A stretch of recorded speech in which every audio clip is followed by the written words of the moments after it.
Assalamualaikum warahmatullahi wabarakatuh. Perkenalkan, nama saya Siti Fatona. Saya peserta Latsar golongan 3 angkatan 178 Kabupaten Pasuruan, NDH 24. Hari ini saya akan memaparkan laporan aktualisasi saya dengan judul penggunaan form monitoring transfusi darah untuk meningkatkan keselamatan pasien di ruang anggrek RSUD Bangil. Mengapa saya mengangkat isu ini? Karena saya bekerja di rumah sakit yang notabene-nya pemberi layanan kesehatan. Salah satunya di ruangan saya adalah ada kegiatan transfusi darah. Sebelum dilakukannya kegiatan aktualisasi, di RSUD Bangil sudah ada SOP, namun tidak ada pendokumentasian transfusi darah yang secara seragam. Kemudian tidak ada form monitoring transfusi darah. Hal ini menyebabkan rentannya terjadi kesalahan dalam pelayanan. Kemudian dalam aktualisasi saya menggunakan form monitoring transfusi darah, tujuannya agar ada SOP yang ada dokumentasi yang sesuai SOP, kemudian tersedia layanan yang seragam, dan yang terakhir terciptanya keselamatan pasien. Seleksi isu yang saya gunakan ada dua. Yang pertama dengan metode AKPL dan metode USG. Dengan metode AKPL didapatkan 3 yang dominan seperti yang sudah tertera di slide. Kemudian dengan menggunakan kelayakan isu melalui pendekatan USG, ditemukanlah satu isu yang paling dominan, yaitu belum adanya pendokumentasian monitoring transfusi darah. Kegiatannya ada 10 kegiatan.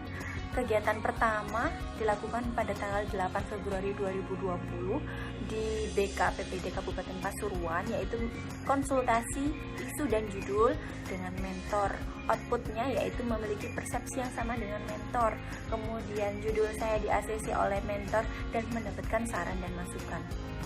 Untuk yang kegiatan yang kedua, yaitu dilakukan pada tanggal 15 Februari 2020 di BKPPD Kabupaten Pasuruan. Kegiatannya adalah melakukan konsultasi dengan coach.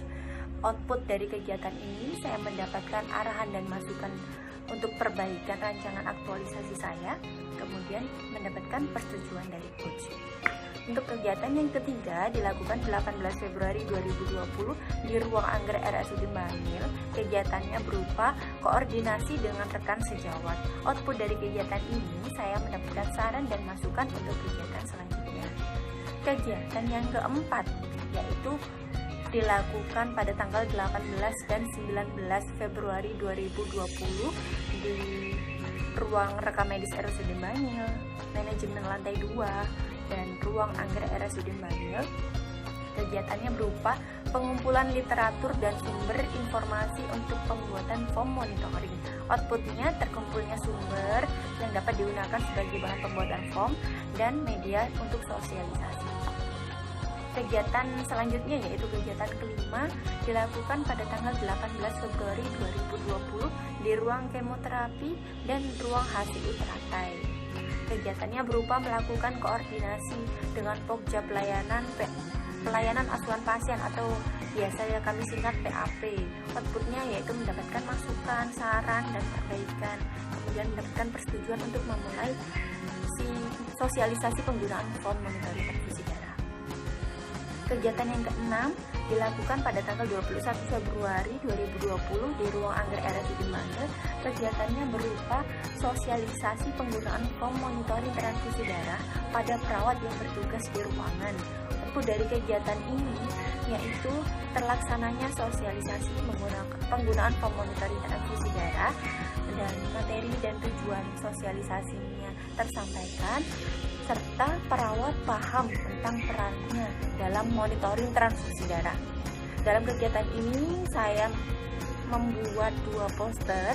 Poster yang pertama, penting diketahui petugas kesehatan, berupa identifikasi apa aja sih yang perlu diperhatikan oleh perawat saat akan melakukan transfusi darah. Kemudian poster yang kedua adalah penting diketahui pasien dan keluarga. Isinya adalah keluhan dan tanda-tanda terjadinya reaksi saat dilakukan transfusi darah. Kegiatan yang ketujuh ini dilakukan bersamaan dengan kegiatan sosialisasi, yaitu pada tanggal 21 Februari 2020 di ruang Agraria RSUD Bangil. Kegiatannya berupa membuat komitmen untuk menjaga keselamatan pasien dengan rekan kerja.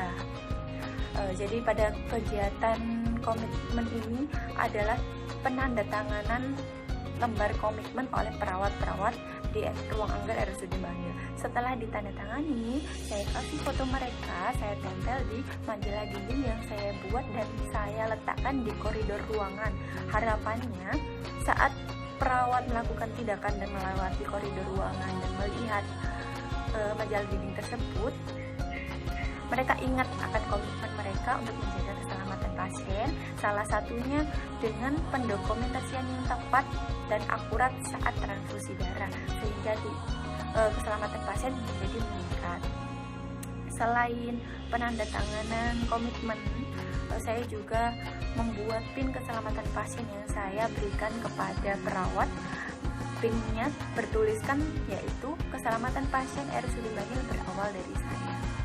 Output dari kegiatan ini, perawat yang bertugas bersedia melakukan apa yang dijelaskan sesuai prosedur.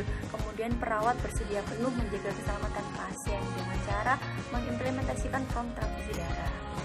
Kegiatan yang 8 pada tanggal 22 Februari 2020 sampai 7 Maret 2020 di ruang Agraria RSUD Bangil, yaitu pengimplementasian penggunaan form monitoring transfusi darah pada saat melakukan tindakan transfusi. Output dari kegiatan ini, perawat dapat melakukan implementasi penggunaan form transfusi darah sesuai prosedur.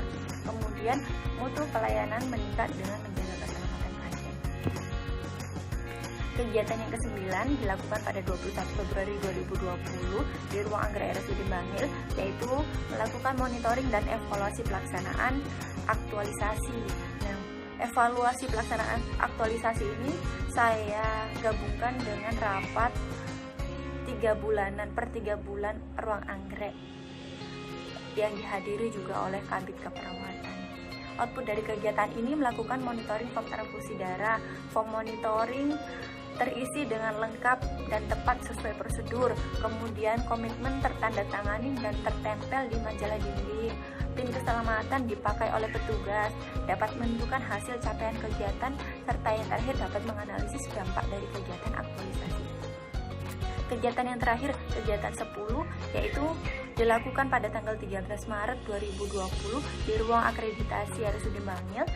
Kegiatannya berupa menyampaikan hasil laporan aktualisasi yang disusun peneliti kepada mentor. Output dari kegiatan ini adalah laporan dapat tersusun dengan baik dan dapat dipertanggungjawabkan.